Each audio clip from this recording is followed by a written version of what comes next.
여러분 반갑습니다. 기도함으로써 수요 성경 공부 시작하겠습니다. 하나님 아버지 감사합니다. 저희들을 말씀 앞으로 불러 모아 주시고 또 주님의 은혜 주시고자 저희들을 인도해 주시니 감사를 드립니다. 오늘 말씀을 통해서 저희들 하나님께서 원하시는 선교의 마음을 다시 한번 우리의 마음속에 새길 수 있도록 인도하여 주시옵소서. 감사드리며 예수님의 이름으로 기도합니다. 아멘. 오늘은 사도행전 18장에서 20장까지 말씀 보겠는데요. 사도 바울의 2차 선교 여행 후반부 그리고 3차 선교 여행 중반부까지를 살펴보도록 하겠습니다. 18장 1절입니다. 그 후에 바울이 아덴을 떠나 고린도에 이르러 아굴라라 하는 본도에서 난 유대인 한 사람을 만나니 글라우디오가 모든 유대인을 명하여 로마에서 떠나라 한 고로 그가 그 아내 브리스길라와 함께 이달리아로부터 새로 온지라. 바울이 그들에게 가매 생업이 같으므로 함께 살며 일을 하니 그 생업은 천막을 만드는 것이더라. 네, 사도 바울이 아덴에서 서쪽으로 한 50마일 정도 떨어져 있는 이제 고린도라는 도시로 갑니다. 거기는 이제 사람과 물류의 왕래가 많아서 경제적으로 굉장히 윤택했습니다. 하지만 그와 이렇게 비례하게 도덕적인 타락과 우상숭배가 가득했던 도시였기 때문에 사도 바울이 마음을 품고 복음을 전하러 갔던 것이 아닌가 싶습니다. 이제 이곳에서 아굴라와 브리스길라 부부를 만나는데요. 이들은 원래 로마에서 살았었는데 로마에서 이제 쫓겨나게 되죠. 황제의 칙령 때문에. 당시 로마 제국에는 그 전반적으로 유대인에 대한 인식이 좋지 못했는데 그 이유 중에 하나는 그 유대인 그리스도인들이 로마에서 그리스도를 전하다가 그것을 가지고서 트집을 잡혀가지고 선동을 한다고 생각을 했습니다. 그래서 인식이 좋지 못해서 이들도 그곳에 있다가 쫓겨난 것이 아닌가 싶습니다. 이 아굴라와 브리스길라 부부 바울과 천막을 만드는 같은 일을 했었죠. 그래서 얼마 동안 동거하기도 했고요. 이 부부는 바울의 평생 동역자였습니다. 그래서 바울이 로마 교회에 보내는 편지 마지막 부분의 끝인사에 보면은 이들의 이름이 언급이 되고 있는데 바울이 이렇게 얘기를 합니다. 나의 목숨을 위해서 자기들의 목까지도 내놓은 사람들, 그렇게 부부를 소개해 주고 있습니다. 바울이 선교 중에 참 많은 하나님의 사람을 만나게 되는데요. 하나님께서는 성령님을 통해서 많은 사람을 예비하시고 동역하게 하시는 것 같아요. 교회 안에서도 우리는 그런 일들을 보게 되죠. 자, 아덴과 고린도의 위치가 어딘지 지도를 통해서 여러분들 확인하실 수 있고요. 4절 보겠습니다. 안식일마다 바울이 회당에서 강론하고 유대인과 헬라인을 권면하니라. 실라와 디모데가 마게도냐로부터 내려오매 바울이 하나님의 말씀에 붙잡혀 유대인들에게 예수는 그리스도라 밝히 증언하니 그들이 대적하여 비방하거늘 바울이 옷을 털면서 이르되 너희 피가 너희 머리로 돌아갈 것이요 나는 깨끗하니라. 이후에는 이방인에게로 가리라 하고. 5절에 보면은 바울이 하나님의 말씀에 붙잡혔다는 말이 있죠. 이것은 바울이 얼마나 하나님의 말씀을 전하고자 했는지를 보여주는 겁니다. 하나님께서 바울에게 복음 전하기 위해서 정말로 충만한 마음을 주셨다는 것이죠. 그런데 실라와 디모데가 마게도냐로부터 바울이 있는 고린도에 오는데 이 일이 바울이 더욱더 복음에 헌신하도록 만들어줬다는 거예요. 왜냐하면 실라와 디모데가 데살로니가 교회의 소식을 가지고 옵니다. 믿음도 더 자라게 되고 또 사랑의 열매를 맺게 되고 이 소식을 들었던 바울이 기뻤던 거죠. 게다가 데살로니가 교회 교인들이 헌금을 모아서 바울에게 선교비를 지원을 합니다. 그래서 생업의 부담을 갖지 않고서 복음에만 전념할 수 있도록 하나님께서 상황을 만들어 주신 것이죠. 그게 하나님의 말씀에 붙잡혔다는 또 다른 의미이기도 합니다. 자, 바울이 유대인에게 복음을 전하길 원했는데요. 예전에도 그랬지만 지금도 계속해서 비방을 받습니다. 안타까웠겠죠, 바울은. 이 동족인 유대인들이 복음을 받길 원했지만 이들이 받아들이질 않으니까 어떻게 합니까? 옷을 털면서 너희 피가 너희 머리로 돌아갈 것이요. 이런 말을 합니다. 예수님께서 제자들에게 말씀하신 적이 있죠. 누가복음 9장 5절에 누구든지 너희를 영접하지 아니하거든 그 성에서 떠날 때에 너희 발에서 먼지를 떨어버려 그들에게 증거를 삼으라. 자, 이것은 무슨 말이냐면은 경고의 의미예요. 에스겔서 33장에 보면은 하나님의 경고에도 불구하고 정신을 차리지 않으면 그 피가 자기의 머리로 돌아갈 것이다 라는 경고를 하십니다. 유대인들에게, 이스라엘 백성들에게 했었던 경고죠. 그리고 예수님께서 빌라도 앞에 가셨을 때에 이스라엘 백성들이 외치죠. 저자를 처형해야 된다. 십자가에 매달아야 된다. 근데 빌라도는 아무리 죄를 추궁해봐도 예수님에게서 죄를 발견할 수 없었던 거예요. 그래서 나는 이거에 대해서 책임이 없다. 나는 이 일에 대해서 무죄하다. 이렇게 이야기를 했더니 백성들이 뭐라고 합니까? 마태복음 27장에 보면 그 피를 우리와 우리 자손들에게 돌릴지어다. 이런 얘기를 합니다. 자기 자신들을 심판해도 좋다는 것이죠. 야, 얼마나 무서운 겁니까? 그 무서움을 모르고서 그런 말들을 내뱉었던 것이죠. 7절 거기서 옮겨 하나님을 경외하는 디도 유스도라 하는 사람의 집에 들어가니 그 집은 회당 옆이라. 또 회당장 그리스보가 온 집안과 더불어 주를 믿으며 수많은 고린도 사람도 듣고 믿어 세례를 받더라. 밤에 주께서 환상 가운데 바울에게 말씀하시되 두려워하지 말며 침묵하지 말고 말하라. 내가 너와 함께 있음에 어떤 사람도 너를 대적하여 해롭게 할 자가 없을 것이니 이는 이 성중에 내 백성이 많음이라 하시더라. 1년 6개월을 머물며 그들 가운데서 하나님의 말씀을 가르치니라. 자, 여기 이제 회당장 그리스보가 예수님을 믿게 되는, 회심하게 되는 장면이 나오죠. 이거는 그 당시 고린도 유대인들에게 엄청난 충격이었을 거예요. 파문을 일으켰을 것입니다. 이제 회당장이면 유대인들의 어떻게 보면 리더잖아요. 근데 그리스도를 믿는다? 예수를 믿는다? 예, 놀라운 일이죠. 우리가 선교를 지속하게 되는 동기가 뭐겠습니까? 이러한 열매들이 나타나는 거예요. 안 믿을 것 같은 사람이 믿게 되고. 그 열매라는 게 뭡니까? 사람들이 복음을 듣는 것이죠. 그리고 믿게 되고 세례를 받게 되고. 우리 교회에도 이런 열매들이 많이 맺혀졌으면 좋겠어요. 또 선교를 우리가 지속할 수 있게 되는 동기가 뭡니까? 주님께서 우리들에게 말씀하시는 거죠. 내가 너와 함께한다. 두려워하지 말아라. 복음을 말해라. 전해라. 너를 해할 자가 없을 거다. 복음을 믿게 될 자가 많을 것이고 많은 열매를 맺을 거야. 지금도 우리에게 그렇게 말씀하고 계세요. 그것이 우리가 선교를 계속해야 할 이유가 되는 것이죠. 12절 갈리오가 아가야 총독되었을 때에 유대인이 일제히 일어나 바울을 대적하여 법정으로 데리고 가서 말하되 이 사람이 율법을 어기면서 하나님을 경외하라고 사람들을 권한다 하거늘 바울이 입을 열고자 할 때에 갈리오가 유대인들에게 이르되 너희 유대인들아 만일 이것이 무슨 부정한 일이나 불량한 행동이었으면 내가 너희 말을 들어주는 것이 옳거니와 만일 문제가 언어와 명칭과 너희 법에 관한 것이면 너희가 스스로 처리하라. 나는 이러한 일에 재판장 되기를 원하지 아니하노라 하고 그들을 법정에서 쫓아내니 모든 사람이 회당장 소스데네를 잡아 법정 앞에서 때리되 갈리오가 이 일을 상관하지 아니하니라.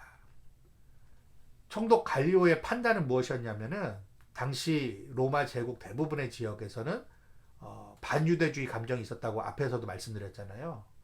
바울과 유대인들 사이의 이 일 때문에 소동이 일어나는 걸 원치 않았던 것 같아요.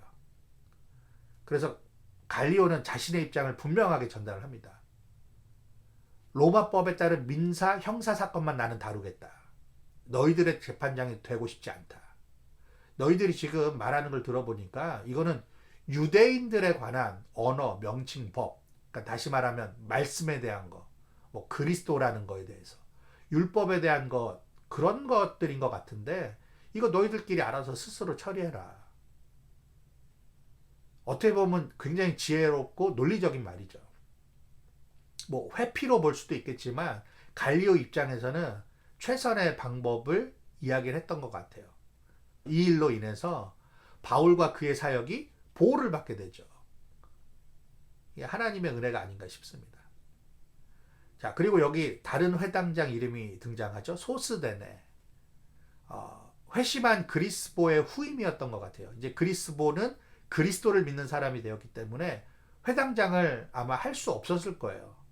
그래서 그 다음 후임으로 나타난 사람이 소스데네였습니다. 근데 소스데네를 갈리오의 판단 이후에 어떤 사람들이 때립니다. 아마도 반유대주의 감정을 가지고 있었던 이방인들이 했던 짓이 아닌가 싶어요. 유대인들이 때린 건 아니었을 거예요. 유대인들이 회당장을 때린다는 것은 있을 수 없는 일이었기 때문에 아마도 이방인들이 그런 일을 벌이지 않았나 싶습니다. 18절 바울은 더 여러 날 머물다가 형제들과 작별하고 배 타고 수리아로 떠나갈새 브리스길라와 아굴라도 함께 하더라. 바울이 일찍이 서원이 있었으므로 겐그레아에서 머리를 깎았더라. 에베소에 와서 그들을 거기 머물게 하고 자기는 회당에 들어가서 유대인들과 변론하니 여러 사람이 더 오래 있기를 청하되 허락하지 아니하고 작별하여 이르되 만일 하나님의 뜻이면 너희에게 돌아오리라 하고 배를 타고 에베소를 떠나 가이사랴에 상륙하여 올라가 교회의 안부를 물은 후에 안디옥으로 내려가서 얼마 있다가 떠나 갈라디아와 부르기아 땅을 차례로 다니며 모든 제자를 굳건하게 하니라. 이제 바울의 그 2차 선교 여행 그 마지막 부분의 동선을 그려봤는데요. 예, 맨 왼쪽에 빨간색으로 겐그레아가 있죠. 예, 아가야 지방, 고린도와 가까운 지역이죠. 여기서 이제 머리를 깎고 배를 타고 동쪽으로 에베소로 가죠. 또 에베소에서 쭉 남동쪽으로 내려와서 가이사랴, 그 다음에 예루살렘에 들렀다가 다시 북쪽 위로 수리아 안디옥으로 가게 되죠. 이렇게 2차 선교 여행이 끝나게 됩니다. 18장 22절에 보면은 예루살렘 회의 이후부터 시작된 선교 여행, 2차 선교 여행이 마무리되는 것을 볼 수 있고요. 바울은 이방인의 사도라는 정체성을 가지고 있었지만 가는 곳마다 회당에서 자기 동족인 유대인들에게도 복음을 전하고자 정말 힘썼습니다. 그게 2차 선교 여행의 굉장히 중요한 의의이기도 합니다.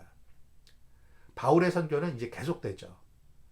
에베소 사람들의 제안에도 불구하고 돌봐야 할 교회들을 향해서 나아갑니다. 그래서 한 곳에 오래 있을 때도 있었지만 그렇지 않을 때도 있었어요. 왜냐하면 바울은요, 자신의 모든 사역과 만남을 하나님의 뜻에 두었기 때문에 그렇습니다. 자, 그리고 18장 23절은 바울의 3차 선교 여행이 시작되었음을 알려주죠. 수리아 안디옥에서 떠나면 또 선교 여행이 시작되는 거예요. 우리가 이 부분을 보면서 함께 주님 앞에 기도해야 할 것은 우리가 복음을 전파하고 선교의 사명을 다하기 위해서 지치지 않는 힘과 마음을 달라고 기도해야 할 줄 믿습니다. 그리고 바울이 그랬던 것처럼 우리 주위에 믿지 않는 사람들, 가까운 가족, 자녀, 친척, 친구들, 동족들 포기하지 않고 그들에게도 계속해서 복음을 전할 수 있도록 우리의 입술과 우리의 마음을 열게 하여 주옵소서 기도해야 할 줄 믿습니다. 24절 알렉산드리아에서 난 아볼로라 하는 유대인이 에베소에 이르니 이 사람은 언변이 좋고 성경에 능통한 자라. 그가 일찍이 주의 도를 배워 열심으로 예수에 관한 것을 자세히 말하며 가르치나 요한의 세례만 알따름이라. 그가 회당에서 담대히 말하기 시작하거늘 브리스길라와 아굴라가 듣고 데려다가 하나님의 도를 더 정확하게 풀어 이르더라. 아볼로가 아가야로 건너가고자 하므로 형제들이 그를 격려하며 제자들에게 편지를 써 영접하라 하였더니 그가 감에 은혜로 말미암아 믿은 자들에게 많은 유익을 주니 이는 성경으로서 예수는 그리스도라고 증언하여 공중 앞에서 힘있게 유대인의 말을 이기미러라. 아볼로라는 사람이 이제 갑자기 등장을 하죠. 그 알렉산드리아, 이집트 북쪽 항구 도시입니다. 이곳 출신 유대인이고요. 이 사람이 이제 그리스도인이 되어서 에베소에서 교사 역할을 수행을 합니다. 하지만 복음의 관점에서 봤을 때 이 사람이 믿고 알고 있었던 것은 한계를 가지고 있었습니다. 그래서 이것을 듣고서 브리스길라와 아굴라 부부가 하나님의 도를 더 정확하게 가르쳐주고 아볼로는 이것을 배우게 됩니다. 이런 모습이 우리 교회 안에도 참 많아져야 되겠다라는 생각을 했습니다. 그러니까 1대1 양육을 한 것이나 마찬가지죠.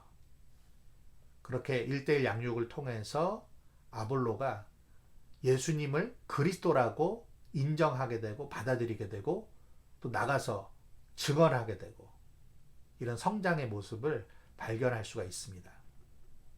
아볼로에 대해서 우리가 이렇게 평가할 수 있을 것 같아요. 늘 배우는 자세가 있었고 늘 배우는 습관을 가지고 있었습니다. 더불어서 겸손한 성품이었던 것 같아요.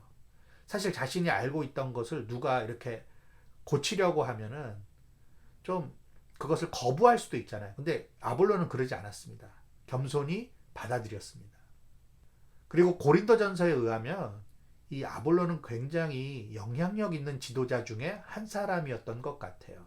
고린도전서에 의하면 당시에 교회 안에 아볼로파가 있었습니다. 사도 바울이 그것을 지적했었죠. 바울은 이 아볼로를 굉장히 좋은 동역자로 여겼습니다. 그래서 고린도전서 3장 6절에 보면 나는 심었고 아볼로는 물을 주었다. 이런 표현을 하죠. 19장 1절 아볼로가 고린도에 있을 때에 바울이 윗지방으로 다녀 에베소에 와서 어떤 제자들을 만나 영적 재생산이 이루어지죠. 바울은 아굴라와 브리스길라 부부에게 또 이 부부는 아굴라에게 영향을 주었죠. 이렇게 영적 재생산이 활발하게 이루어졌고요. 이것 때문에 활발한 복음 전파로 이어졌습니다. 3차 선교 여행 이야기 시작에 아볼로 이야기가 이렇게 들어간 이유가 있는 것 같아요. 그만큼 복음 전도가 바울만이 아닌 여러 사람에 의해서 전방위적으로 펼쳐지고 있음을 보여주고 있는 것이죠. 오늘날 교회도 목회자와 성도가 모두 합력하여서 이런 모습으로 복음을 전해야 되지 않는가라는 생각을 해보았습니다. 바울의 3차 선교 여행이 시작이 됐다고 말씀을 드렸는데요. 여기서 이제 19장 1절에 윗지방으로 바울이 다니잖아요. 이 윗지방은 18장 23절에 나오는 갈라디아와 브리스기아 땅을 가리키는 것입니다. 19장 2절 이르되 너희가 믿을 때에 성령을 받았느냐 이르되 아니라 우리는 성령이 계심도 듣지 못하였노라. 바울이 이르되 그러면 너희가 무슨 세례를 받았느냐 대답하되 요한의 세례니라. 바울이 이르되 요한이 회개의 세례를 베풀며 백성에게 말하되 내 뒤에 오시는 이를 믿으라 하였으니 이는 곧 예수라 하거늘 그들이 듣고 주 예수의 이름으로 세례를 받으니 바울이 그들에게 안수하매 성령이 그들에게 임하심으로 방언도 하고 예언도 하니 모두 12사람쯤 되니라. 자, 이 장면을 보면요. 예수님과 12제자가 생각이 나죠. 자, 이 부분을 보면서 온전한 믿음이 무엇인가라는 생각을 하게 됩니다. 바울이 에베소 제자들에게 뭐라고 질문을 하죠? 너희가 믿을 때에 성령을 받았느냐? 이거는요, 신학적으로나 현실적으로 굉장히 중요한 사안이었습니다. 왜냐하면 믿음하고 성령은 따로따로 갈 수가 없어요. 불가분의 관계입니다. 근데 이전에는 에베소 제자들은 사실상 세례 요한 계열의 제자였습니다. 근데 진정한 제자는 어떤 제자입니까? 성령으로 말미암아 예수를 믿고 따르는 제자예요. 여러분, 계열이 중요한 게 아닙니다. 나는 어느 큰 교회 다녔었어. 나는 어느 유명한 담임 목사님의 가르침을 받았었어. 그게 중요한 게 아니라 뭐가 중요합니까? 성령과 믿음으로 거듭난 예수 그리스도의 제자인가 아닌가가 중요한 것이죠. 여러분, 예수님의 제자이십니까? 성령 받으셨습니까?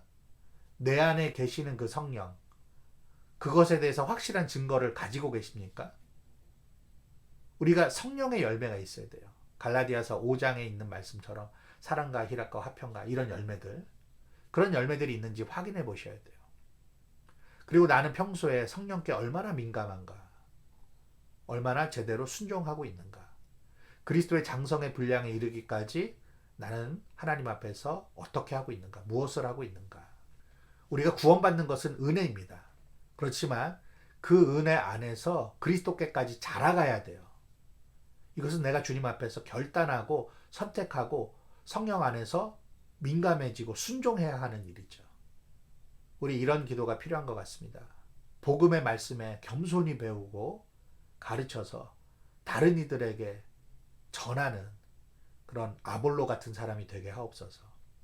또 동시에 우리가 지식적인 믿음이 아니라 성령으로 말미암는 믿음으로 살아갈 수 있게 도와주옵소서. 그러한 기도를 할 수 있기를 바랍니다. 19장 8절입니다. 바울이 회당에 들어가 석 달 동안 담대히 하나님 나라에 관하여 강론하며 권면하되 어떤 사람들은 마음이 굳어 순종하지 않고 무리 앞에서 이 도를 비방하거늘 바울이 그들을 떠나 제자들을 따로 세우고 두란노 서원에서 날마다 강론하니라.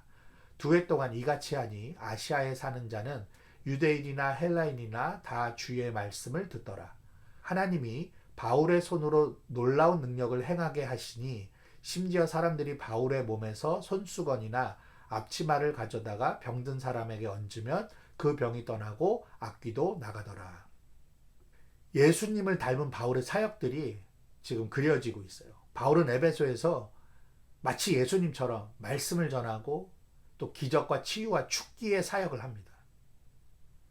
바울이 특히 말씀 사역에 중점을 뒀는데 말씀 사역의 핵심은 하나님 나라였습니다. 이 하나님 나라에 대해서 선포하는 게 2년 넘게 진행이 됩니다. 여러분, 하나님 나라가 뭐죠?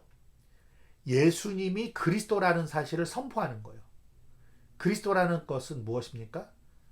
그가 왕이시라는 거예요. 주권을 가지신 분, 구원자라는 뜻입니다. 세상에 많은 사람들이 우상을 의지하고 돈을 의지하고 사람을 의지합니다. 그런데 우리는 예수님을 의지하며 왕으로 모시고 살아가야 된다. 그것이 하나님 나라 메시지의 핵심이었던 것이죠. 이것을 믿고 그 믿음을 가지고 사는 삶이 하나님 나라인 것이죠. 긴 시간 동안 사도 바울은 꾸준하게 사역을 합니다. 2년 동안 사역을 하죠. 그래서 에베소가 속해 있는 그 아시아 지방의 많은 사람들이 주님의 말씀을 듣게 되는 그런 열매를 맺게 되죠. 근데 여기에서 또 유대인들이 사도 바울을 비방을 합니다. 그래서 바울이 두란노 서원이라는 곳에서 하나님의 말씀을 전하게 되죠. 이 두란노라는 뜻은요, 주권, 독재자, 폭군이라는 뜻을 가진 단어입니다. 당시에 이 이름을 가진 에베소 출신의 유명한 철학자, 수학자가 있었습니다. 그리고 이 두란노 서원이라는 것은 그 사람의 이름을 딴 장소인데 이게 어떤 철학이나 어떤 그 당시에 여러 가지 신들에 대한 그런 연구와 토론의 장소였을 수도 있고요. 아니면 바울이 평소에 사용했던 평범한 일터였을 수도 있다라는 학자들의 의견이 있어요. 만약에 이 두란노 서원이 평범한 일터였다면 이런 생각을 해봐요. 우리의 일상과 우리의 일터에서 복음이 잘 전해지고 있는가? 그런 우리가 생각을 좀 해보면 어떨까 합니다. 13절 이에 돌아다니며 마술하는 어떤 유대인들이 시험삼아 악귀 들린 자들에게 주 예수의 이름을 불러 말하되 내가 바울이 전파하는 예수를 의지하여 너희에게 명하노라 하더라. 유대의 한 제사장 스게와의 7 아들도 이 일을 행하더니 악귀가 대답하여 이르되 내가 예수도 알고 바울도 알거니와 너희는 누구냐 하며 악귀 들린 사람이 그들에게 뛰어올라 눌러 이기니 그들이 상하여 벗은 몸으로 그 집에서 도망하는지라. 우리가 이 장면을 통해서 예수님의 이름이 얼마나 위엄이 있고 능력이 있으신지를 알 수 있죠. 마술하는 유대인들, 제사장 스게와의 7 아들이 얼마나 어리석습니까? 예수님의 이름을 그렇게 함부로 사용할 수 있는 게 아니잖아요. 근데 그들의 어리석은 행태와 그 결과는 오히려 예수님의 능력이 얼마나 큰 것인지를 반증해 주고 있습니다. 우리 10계명 중에 3계명 기억하시죠? 너는 내 하나님 여호와의 이름을 망령되게 부르지 말라. 여호와는 그의 이름을 망령되게 부르는 자를 죄 없다 하지 아니하리라. 우리가 주님의 이름을요, 어떤 자신의 유익을 위해서 신기해서 그런 식으로 사용해서는 안 되겠죠.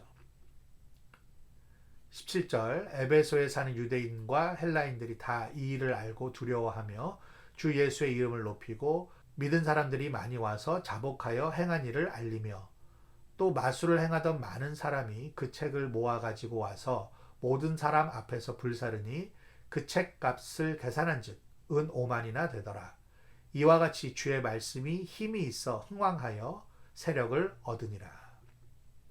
사람들의 회개 증거, 여기서 회개의 증거 중에 하나는 은 5만이나 되는 책을 내놨다는 거예요.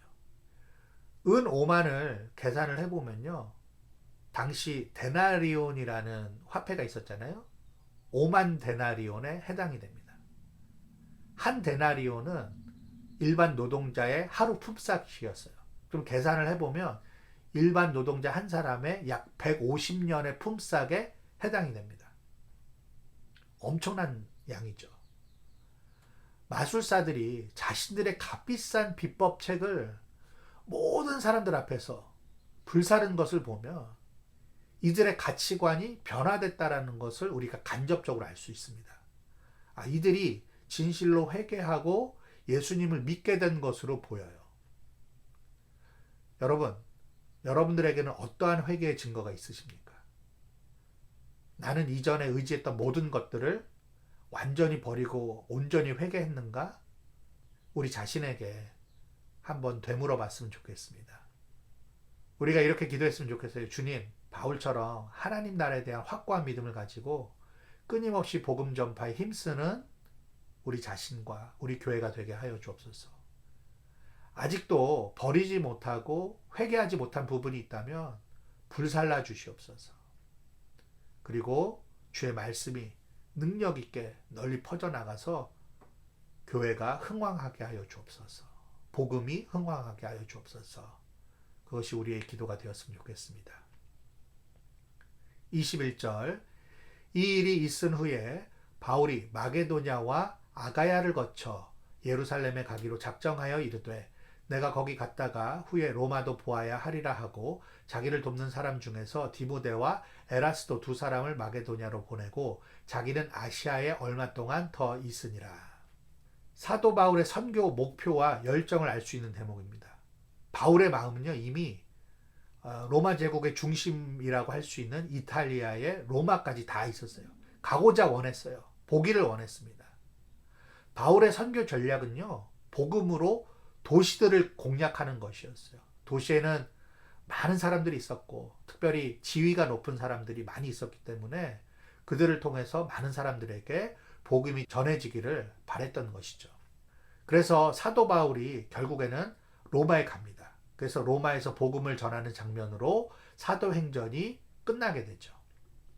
19장 23절 그때쯤 되어 이 도로 말미암아 적지 않은 소동이 있었으니 즉 데메드리오라 하는 어떤 은장색이 은으로 아데미의 신상 모형을 만들어 직공들에게 적지 않은 벌이를 하게 하더니 그가 그 직공들과 그러한 영업하는 자들을 모아 이르되 여러분도 알거니와 우리의 풍족한 생활이 이 생업에 있는데 이 바울이 에베소뿐 아니라 거의 전 아시아를 통하여 수많은 사람을 권유하여 말하되 사람의 손으로 만든 것들은 신이 아니라 하니 이는 그대들도 보고 들은 것이라. 우리의 이 영업이 천하여질 위험이 있을 뿐 아니라 큰 여신 아데미의 신전도 무시당하게 되고 온 아시아와 천하가 위하는 그의 위엄도 떨어질까 하노라 하더라. 그들이 이 말을 듣고 분노가 가득하여 외쳐 이르되 크다 에베소 사람의 아데미여 하니 온 시내가 요란하여 바울과 같이 다니는 마게도냐 사람 가이오와 아리스다고를 붙들어 일제히 연극장으로 달려 들어가는지라. 복음 사역 때문에 발생한 소동이 기록되어 있는데요. 예전에 빌립보에서 바울이 겪었던 것처럼 에베소에서도 비슷한 일이 발생하게 됩니다. 사도행전 16장에 보면은 우리 지난주 살펴본 대로 빌립보에서 바울이 예수의 이름으로 귀신 들린 여종에게서 귀신이 나가게 한 것 때문에 그 여종들의 주인들이 자기의 수익이 끊어진 것을 보게 되고 바울과 실라를 붙잡고 결국에는 바울과 실라가 옥에 갇히게 되죠. 에베소에서도 지금 비슷한 일이 발생을 하고 있습니다. 여기서 데메드리오라는 사람이 있는데 이 사람은 아데미 신상 모형을 제작하는 판매자였어요. 그리고 은을 입혀가지고 신상을 파는 사람이었죠. 그래서 이 소동의 주도자, 선동자가 됩니다. 지난주에 살펴본 것처럼 인간은요, 자신의 이익에 반하는 일을 겪으면 분노하고 저항하기 마련입니다. 어떻게 보면 이해할 만한 일이죠. 그 데메드리오 입장에서는 자기가 손해가 나게 생겼는데 저항할 수밖에 없죠. 30절, 바울이 백성 가운데로 들어가고자 하나 제자들이 말리고 또 아시아 관리 중에 바울의 친구된 어떤 이들이 그에게 통지하여 연극장에 들어가지 말라 권하더라. 사람들이 외쳐 어떤 이는 이런 말을 어떤 이는 저런 말을 하니 모인 무리가 분란하여 태반이나 어찌하여 모였는지 알지 못하더라. 유대인들이 무리 가운데서 알렉산더를 권하여 앞으로 밀어내니 알렉산더가 손짓하며 백성에게 변명하려 하나 그들은 그가 유대인인 줄 알고 다 한 소리로 외쳐 이르되 크다 에베소 사람의 아데미어 하기를 2시간이나 하더니. 여기 나오는 연극장은요 최대 한 2만 5천 명까지 수용이 가능했던 그런 장소로 보인다라는 학자들의 이야기가 있습니다. 그러니까 여기에 적어도 1, 2만 명 정도가 모였지 않았나 싶습니다. 근데 여러분 선동의 결과가 어땠죠? 32절에 보면 재밌는 표현이 있어요. 태반이나 어찌하여 모였는지 알지 못하더라. 무슨 일인지도 모르고 그냥 막 소동이 일어나니까 이 사람 저 사람들 막 모여가지고 이런 말 저런 말 난리가 난 거죠. 35절 서기장이 무리를 진정시키고 이르되 에베소 사람들아 에베소 시가 큰 아데미와 제우스에게서 내려온 우상의 신전지기가 된 줄을 누가 알지 못하겠느냐. 이 일이 그렇지 않다 할 수 없으니 너희가 가만히 있어서 무엇이든지 경솔이 아니하여야 하리라. 신전의 물건을 도둑질하지도 아니하였고 우리 여시를 비방하지도 아니한 이 사람들을 너희가 붙잡아 왔으니 만일 데메드리오와 그와 함께 있는 직공들이 누구에게 고발할 것이 있으면 재판날도 있고 총독들도 있으니 피차 고소할 것이요 만일 그 외에 무엇을 원하면 정식으로 민회에서 결정할지라. 오늘 아무 까닭도 없는 이 일에 우리가 소요 사건으로 책망받을 위험이 있고 우리는 이 불법 집회에 관하여 보고할 자료가 없다 하고 이에 그 모임이 흩어지게 하니라. 자, 에베소시의 서기장이 나타나서 지혜롭게 논리적으로 그 소동을 일으킨 무리들을 설득을 합니다. 그 서기장의 논리의 핵심이 뭡니까? 4가지예요.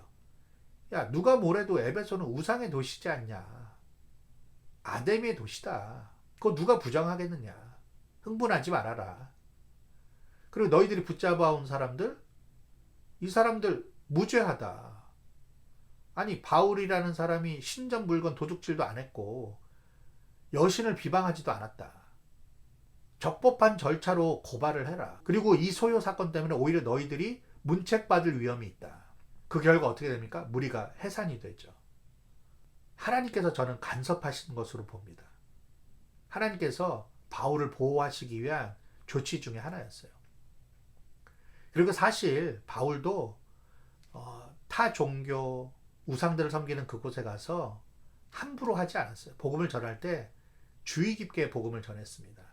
아덴에서도 복음을 전할 때 당신들이 종교심이 많지 않느냐 이러면서 칭찬을 해주면서 장점을 이야기하면서 복음을 전했지 않습니까? 여러분 우리가 타 종교인들에게 복음을 전할 때 무례하지 않도록 조심해야 합니다.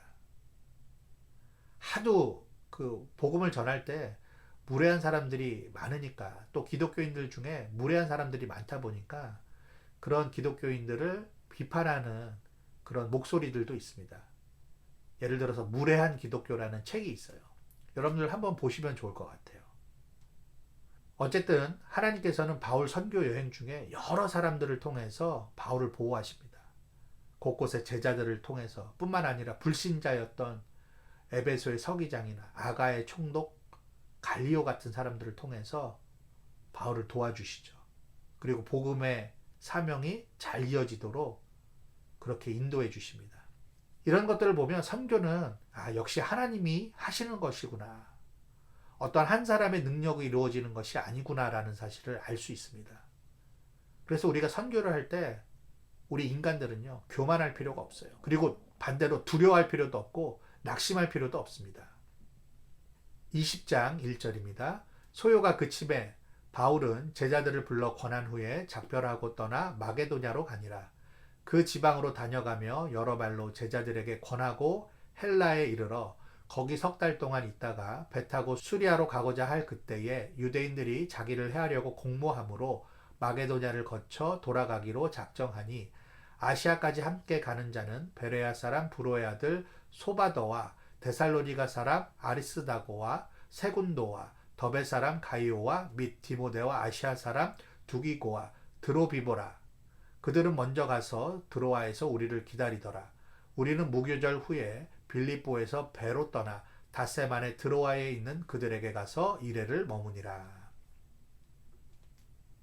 사도 바울은 2차 선교 여행에 갔던 곳들을 이 3차 선교 여행 때도 재방문했을 거예요. 2차 선교 여행 때 교회가 세워진 곳들 어디였죠? 빌립보, 데살로니가, 베레아. 이런 곳들을 다시 다니면서 격려했을 것입니다. 1절과 2절에 보면 권하다라는 말이 있어요. 이거는 격려하다는 뜻이에요. 바울은 방문했던 곳을 떠날 때마다 그곳의 제자들에게, 그리스도인들에게 주님의 말씀으로 격려하며 위로를 했죠. 교회를 잘 돌봐주십시오. 복음 전파가 잘 이루어지도록 힘써 주십시오. 여기에 바울과 동역했던 사람들의 이름이 거론이 되죠. 바울이 수리아로 가고자 했을 때에 소아시아까지 함께 갔던 사람 7의 이름이 기록되어 있습니다. 소바더, 아리스다고, 세군도, 이 사람들은 마게도냐 지방의 대표였고요. 그리고 가이오와 디모데는 갈라디아 지방의 대표였습니다. 19장 29절에 마게도냐 사람 가이오와 아리스다고 이렇게 되어 있는데 어떤 사본에는 마게도냐 사람이라는 이 수식어가 아리스다고에게만 되어 있는 것으로 나타납니다. 더베는 갈라디아 지방이거든요. 더베 사람 가이오. 이 가이오는 그래서 19장에 있는 가이오와 같은 사람일 수도 있고 아닐 수도 있습니다. 두기고, 이 사람은 소아시아 지방의 대표였죠. 이 두기고는 골로새서와 에베소를 전달한 사람이에요. 그리고 드로비모, 이 사람 역시 소아시아 지방의 대표였습니다. 이러한 7명의 동역자들을 보면서 나와 함께, 우리와 함께 복음 전도와 영원권 사역에 동역하고 동참하는 자들은 누구인가? 그런 자들이 적다면 많은 사람들이 복음 전파에 함께 동참할 수 있도록 우리가 함께 기도해야 되겠습니다.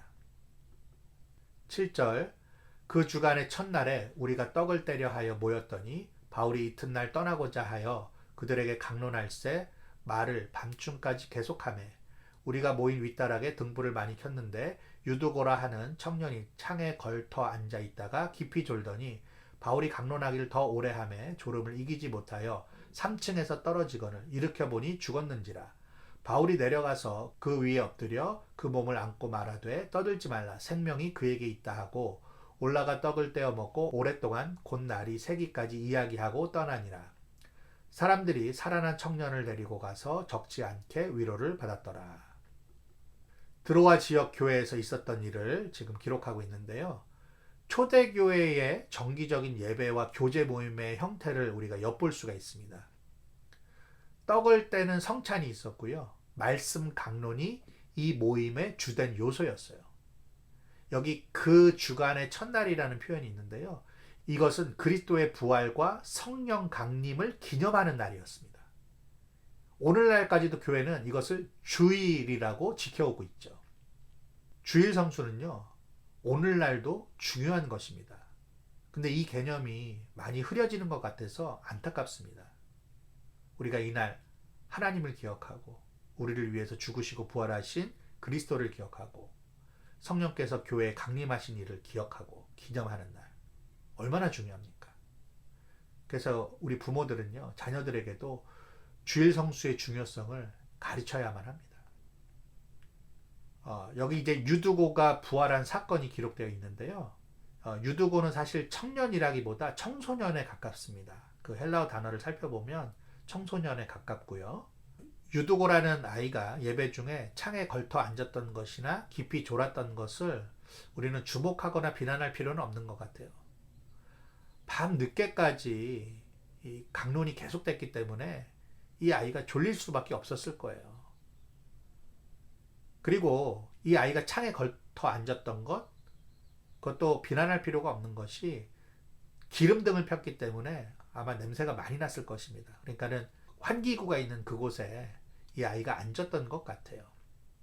우리가 주목해야 할 것은 이 모임 가운데 있었던 하나님의 임재와 능력입니다. 여기에 주목해야 합니다. 바울이 이 죽은 아이 위에 올라가서 엎드려서 앉죠.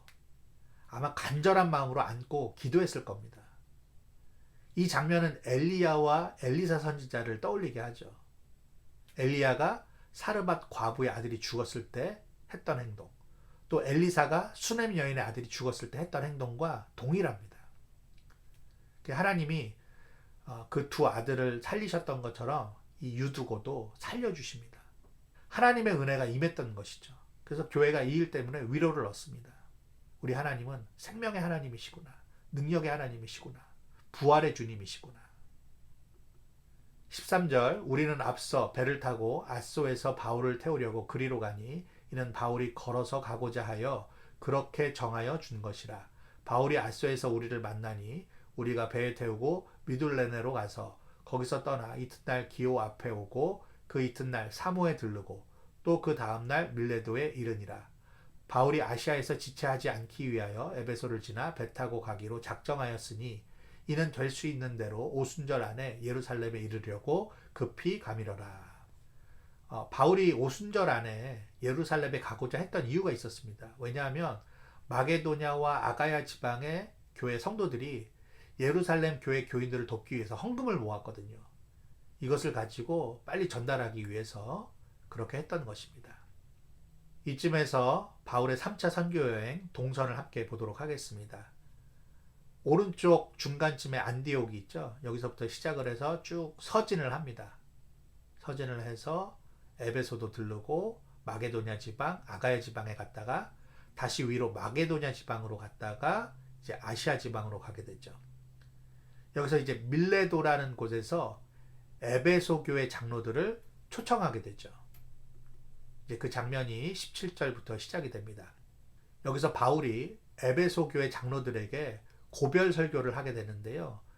내용이 좀 긴데 굉장히 감동적인 설교입니다. 그래서 제가 한꺼번에 좀 읽어보도록 하겠습니다. 17절, 바울이 밀레도에서 사람을 에베소로 보내어 교회 장로들을 청하니 오매 그들에게 말하되 아시아에 들어온 첫날부터 지금까지 내가 항상 여러분 가운데서 어떻게 행하였는지를 여러분도 아는 바니 곧 모든 겸손과 눈물이며 유대인의 간계로 말미암아 당한 시험을 참고 주를 섬긴 것과 유익한 것은 무엇이든지 공중 앞에서나 각 집에서나 꺼리낌이 없이 여러분에게 전하여 가르치고 유대인과 헬라인들에게 하나님께 대한 회개와 우리 주 예수 그리스도께 대한 믿음을 증언한 것이라.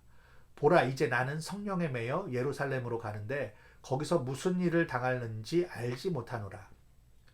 오직 성령이 각 성에서 내게 증언하여 결박과 환난이 나를 기다린다 하시나 내가 달려갈 길과 주 예수께 받은 사명 곧 하나님의 은혜의 복음을 증언하는 일을 마치려 하면은 나의 생명조차 조금도 귀한 것으로 여기지 아니하노라. 보라, 내가 여러분 중에 왕래하며 하나님의 나라를 전파하였으나 이제는 여러분이 다 내 얼굴을 다시 보지 못할 줄 아노라. 그러므로 오늘 여러분에게 증언하거니와 모든 사람의 피에 대하여 내가 깨끗하니 이는 내가 꺼리지 않고 하나님의 뜻을 다 여러분에게 전하였습니다. 여러분은 자기를 위하여 또는 온 양떼를 위하여 삼가라. 성령이 그들 가운데 여러분을 감독자로 삼고 하나님이 자기 피로 사신 교회를 보살피게 하셨느니라.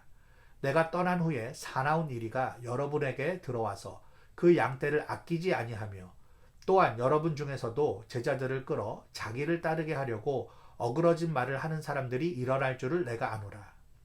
그러므로 여러분이 일깨어 내가 3년이나 밤낮 쉬지 않고 눈물로 각 사람을 훈계하던 것을 기억하라.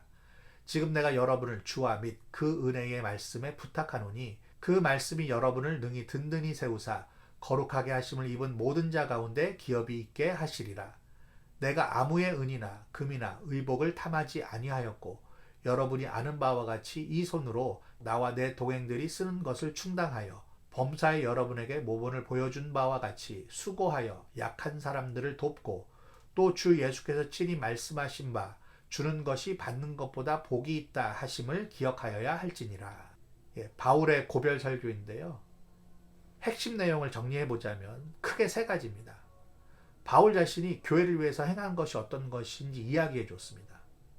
많은 유대인들의 관계가 있었지만 그것을 참고 주님을 섬겼다. 언제 어디서나 복음을 전하고자, 복음을 가르치고자 애를 썼다. 그거 당신들이 알지 않느냐. 그리고 자신의 사명에 대해서 이야기를 하죠. 예루살렘에서 당한 결박과 환난, 그거 주님께서 나한테 알려주셨다. 그럼에도 불구하고 나는 생명을 다해 하나님의 은혜의 복음을 증언하고자 한다. 이것을 여러분들이 말리면 안 된다. 이것에 대해서 여러분 염려하지 말아라. 나는 받은 사명이 있다. 그래서 바울이 부탁을 하죠. 여러분이 섬기는 에베소 교회, 여러분들이 장로로서, 감독자로서 하나님이 자기 피로 사신 교회와 양떼들을 잘 보살펴 달라. 교회에 나타날 사나운 이리와 같은 사람들, 그리고 자기 사람을 만들려고 하는 장로들, 이들을 경계해 달라. 그래서 교회가 보호될 수 있도록 해달라. 그리고 나를 통해서 받은 그 훈계들을 기억하고 주님께서 주신 은혜의 말씀을 항상 의지하라. 그리고 약한 사람들을 돕고 주는 것이 받는 것보다 복이 있다라는 주님의 말씀을 기억해 달라. 이게 바울의 부탁이었어요. 그냥 한마디로 바울은요, 그냥 복음에 미친 사람이었습니다. 그래서 이것을 위해서는 자기의 생명도 아까워하지 않았어요. 그래서 복음으로 세워진 교회와 양떼가 얼마나 소중한지를 에베소 교회 장로들에게 이야기했었던 것이죠. 여러분 정말 그렇습니다. 교회는 소중합니다.